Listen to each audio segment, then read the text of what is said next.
Hmm. Good evening and salutations, IGH fans.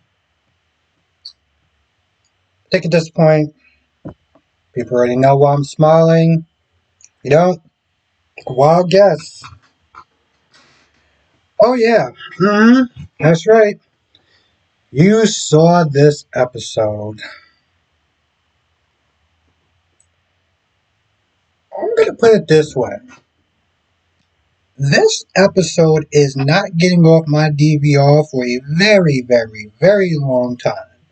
When I get done with this review, I'm going to go back to the specific part that I like, and everyone already knows which part it is. You know, Carly, you can only run your mouth but for so long before somebody decides to check it. You want to run your mouth? You don't want to get popped in it. Okay? Yeah, we're going to do this scene first. This is a scene that I thoroughly enjoyed. I thoroughly enjoyed it so much that I had to sit there and question myself and whether I was actually going to sit there and stream tonight.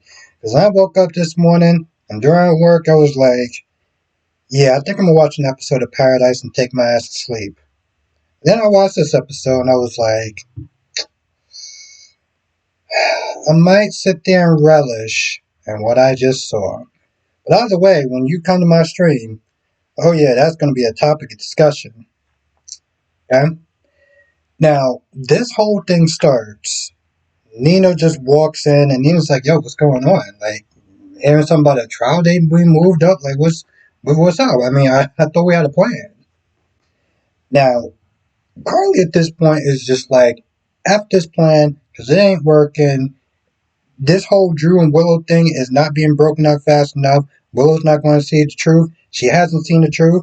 She, dude got literally caught with a damn um escort and that didn't matter and you keep sitting there dragging your goddamn heels too slow and I'm done. Now Nina's like, listen, this is a delicate situation. Carly's like, how fragile is your relationship at this point? Because like you should be able to sit there and talk to her. After a while, yeah, she's gonna be mad, but she gonna sit there and see the truth. And now Nina's like, oh, I see what this was. You was stringing me along with this little plan that you want to go with me. Meanwhile, you sitting there setting up warheads. You sitting there plotting behind my back. This is what we doing?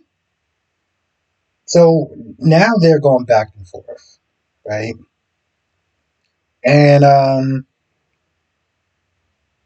then she gets to a point. See, this again, this is the problem with Carly. Carly feels that she can run her goddamn mouth and nobody's going to check her. Well, her ass learned today, though, didn't she? Yeah, that's right. I'm going to rest in this shit for a couple of days. Um, she starts talking about, you're not a parent, and Willow was better off without you, and Willow don't deserve her kids. And I was like, all right. We all know what happened next. Tell me if you heard this one. What did a five finger say to the face? Yeah, I'm gonna be a dick right now because um oh god, I think that might have been a highlight of the year for this for Elisa. So she smacks the fuck. I thought that first hit we were gonna sit there and send her ass to the goddamn ground. I was like, damn, Carly, you need an ambulance or something? Of course, Carly doesn't take that knock nine line down. Carly winds up pimp smacking Nina. At this point, Nina just had enough. Going back and forth, to rolling on the couch. Nina's like, F this. And she about to sit there and take her ass out with a candle.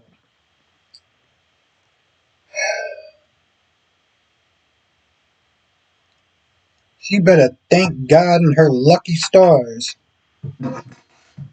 that pretty much her offspring was the one that saved her life because Nina was about to sit there and take her ass out with a goddamn candle.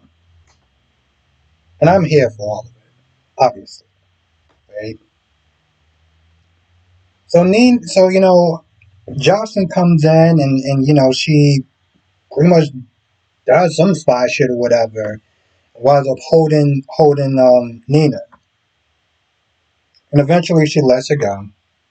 Nina pretty much like, all right, this means war. Now Sonny isn't that they're trying to talk Willow down, right?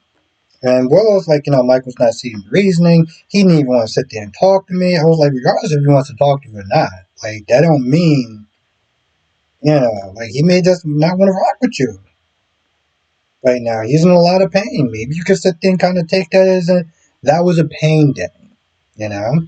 But regardless, she's like, he ain't listening to me, and Rick says I have a good chance of winning. But, Sonny's been through this stuff, so Sonny's like, this ain't gonna be good for the kids. Hell, he even sits there and sweetens the pot. They're like, hey, listen, you can keep the kids right now. Postpone the hearing until you have a chance to talk about Michael. And Will was like, okay, fine. This is when she was coming to reason. Nina comes in, and Nina acts like the victim. Nina's like that person that starts shit and then comes in to the teacher and be like, yeah, you see this mark on my face? This chick is crazy. Meanwhile, she done practically, threw flour on her or whatever first, and then comes back in and act like the victim. That's what she did. Like, see what she did? She is psycho. And at this point, Willow's like, oh, okay, cool. Yeah, we're going for full custody. I'll see your ass in court. Now, Sonny's like, I tried to talk her down. I was there. This whole thing gets blown out of proportion. And she loses her kids. This is your fault. Now, Jocelyn is also like, you gotta tell Michael. You gotta tell Michael. Like, she don't want him to, not recover. Yeah, whatever. Or like she hopes that the strategy works. Because if it doesn't, and Michael loses his kids, well, Michael ain't gonna forgive her, right? He ain't gonna forgive her.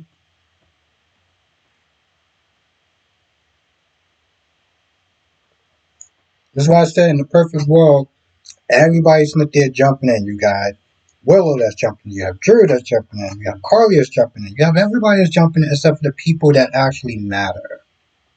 It's just unfortunate because at the end of the day, the true people the real people that lose out is kids. And that's unfortunate. Now, speaking of Drew is not there talking to Curtis, and Curtis like, you blackmailed my wife, and Curtis like, oh, such an ugly word. Such an ugly word. And so he pretty much just goes through hypotheticals, and it turns out that the hypothetical is actually pretty bad, right? You see, at first I thought this was jail time, and this can still be jail time for Portia, right? He's like, Trina's going to be affected. She's going to feel guilty. Curtis is like, leave my daughter's name out your mouth. I was like, bro, this is not the time to sit there and act like a tough guy. What are you going to do? You going to hit him? You want to piss him off more? Because, like he said, it gets worse, right? It's not the time to sit there and be trying to act like a tough guy. You ain't in control of this. You ain't in control of this. This is that's the thing. And Drew tells Curtis about him being roped into it because at this point he would have an obligation to say the truth, and that probably wouldn't look good for his career. Also, Heather with Rick can wind up soon, and the hospital is not going to take the buck from that one. I was gonna be like, no, no, no, no, no, no, no, no, no. We did not authorize that chick to be sent there changing test results and stuff like that. So guess who would sit there and take that lawsuit? Her, right? And Rick may want another sports car. And I mean, Washington Porsche had to sit there and pay for another sports car. And long story short, it would financially ruin Portia. It would literally put her into bankruptcy. On top of losing her job and her career. Like, that's done, right? So he's just like, I can bury you. Like, this is not something that you want to sit there and do. And you know what? At that point, Chris didn't really have too much to say. Really didn't. There was no. After that point, there was no threats or anything like that. And he walked off. Later on, he calls up Mac and says, "I know who poisoned me, or yeah, who drugged me." Curtis is not there replaying the because he recorded the whole conversation. For what? I have no idea. I guess yeah. Either way, it's gonna be a real bad day or night or morning for Portia. And I'm here for it. So here for it. Um Now Brooklyn calls a family meeting and includes everyone except for Dante to practically sit there and say, listen, Gio feels bad. We should all find a way to sit there and get past this. And I'm like, you're kind of missing one person because everybody else in the room is not really coming down hard on Gio. Okay, it's just Dante, and she even sits there and says, "It's better if Dante's not here." But that's the okay. Meanwhile, Gio overhears this whole thing, and then at some point, Gio comes out, and Gio's like, "Hey, listen, I made a bad call, and it won't happen again." And he apologizes, right? Dante is not there talking to Sasha, and Sasha is not there defending Danny. He's not there saying Danny's a good kid and everything like that. And Dante's like, I love that kid. He's more like Jason, and pretty much kind of passing the buck on to Jason, right? Because in all reality, I guess he can't sit there and bring himself to sit there and be that hard on Dan because of Sam. Or Jason, you know, I mean, it really was no punishment. Even Olivia was like, okay, so, is there a punishment for Danny? And Jason's like, yeah, he knows better to do it again. Okay, like what does that entail? I mean, does that entail like taking his games away, curfew? Yeah, okay. But besides the whole checking thing, I mean, that's something you should probably be doing every night is calling him and making sure everything is good. But like, what are you doing? Like, what are you doing? That's the question. That is the question. Um. Anyway, he pretty much just sits there and says that Jason needs to step up because Sam has always been a good cop. I mean, always been a bad cop. Jason has just been not really around. So he needs to step up and stop Smith acting like Danny's his friend. And then he leaves. And then he talks to Brooklyn. And Brooklyn really kind of lets him have it in a sense, not like angrily or anything like that, but just like, he already apologized. What else did you want him to do? Hell, even Olivia was like, okay, you're doing too much. Dante's like, oh, well, what are you talking about? I mean, given what wound up happening, I would sit there and think you would be upset too. And it's not like she's not upset. Oh, she's not, it's not like she's not upset with Danny, but he apologized. Okay, and Rocco is fine. You're the only one at this point that's still fuming, right? Like, I'm not saying he can't be mad, but he is overdoing it. And how even I defended him when it first started, and now I'm like, broski, you doing too much. Um, there's a point where she mistakes or she misinterprets what Dante Smith is saying when Dante's like, you got to be tough on your kids, and one day when you're a mother, you'll understand. And at first, Brooklyn's like, so we used to this, and because I don't have kids, that I don't know that I don't know what you mean. And he's like, no, I'm saying when you do get a child, because you're going to be adopting, you'll understand. I'm like, how did you misinterpret that? Like, how did that happen? I'm confused by that, but okay. It was almost like it was meant for her to try to snap at him or get super offended, and it was like, um, hell, even Olivia sits there and is proud of Gio for apologizing to the family and really just taking ownership and responsibility for his actions, saying that Dante eventually is going to come around. He's just kind of upset right now. I'm like, okay, well, I mean, how long is that shit going to last? Because, like, at some point, like, it's just ridiculous. Meanwhile, Lulu's still sitting there snooping around. Lulu at this point is convinced that Brooklyn knows that Gio is his child and is just not saying anything. And there's a point where she's sitting there saying, well, she's always convinced herself that she's doing the right thing, especially when she tried to hook up with Dante. Always like, Carly had a lot to do with that, right? Yeah, but she easily accepted. I'm like, and that's what pisses me off about Lulu. Lulu let that shit with Carly go, right? I'm not sitting there saying that she can't. Well, at some point, like it did happen a while ago, right? And she constantly keeps bringing up the whole Brooklyn thing, but you don't sit there and bring that shit up as far as Carly being the one that initiated it. Yeah, Brooklyn agreed to it, but it was Carly that initiated that whole thing. Yes, you won't hold Carly's feet to the fire about that.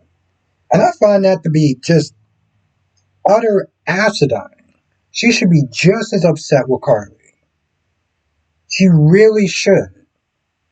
But, apparently she has different roles. Anyway, she does some snooping and she tries to get in contact with some people in the band that was on tour with Camilla. Most of them died. But there was one person that she got in contact with. Long story short, she pretty much confirms that um, Camilla wasn't pregnant during the time that Gia was born, and even sends a picture of her on her tour date, not being pregnant at all.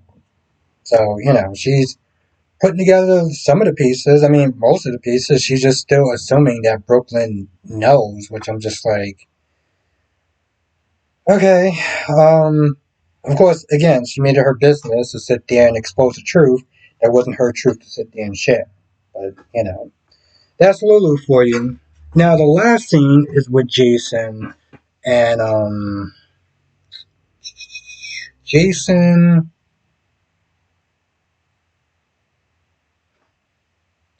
Jason and Sasha. I was like, what the hell am I talking about? Jason and Sasha. And, of course, there's a point where, after they finish talking about Dante, Sasha gets served. Sasha's petrol. Sasha's sitting there thinking that Rick knows that Michael is Sasha's, you know, baby daddy. But Jason talks her down, and, Sasha's like, you're right. Like, he doesn't know, and, my secret is safe. I'm like, girl, you know damn well your secret's not safe. your, your secret is not safe. It's going to be exposed. Um, it is only a matter of time before that happens. Huh. Um, alright, I feel like that's about it. I can't think of anything else. Now, I don't know if I'm going to be snipping at live streaming tonight. I do have 3 more soap operas to do. It is 5:30. And I have a review to do. I may have 2 reviews to do. Because Days of Our Lives was actually pretty good. But, I don't know. I will sit there and let people know in the community tab if I'm going to be live streaming tonight or not. But if I don't, I will do my damnness to sit there and talk about this tomorrow because we gotta talk about this. I'm going to be an absolute dick. I'm like, yo, listen, it's about time. Like Carly sits there and runs around and act like she's this unstoppable force of nature, ultimate badass, and she realized today, and she wants to sit there and run her mouth. She want to get popped in it. She wasn't badass today. I'll tell you that much. Um. Anyway, if I forget anything, let me know in the comment section below. I want to thank you for watching, and I'll see you in the next video.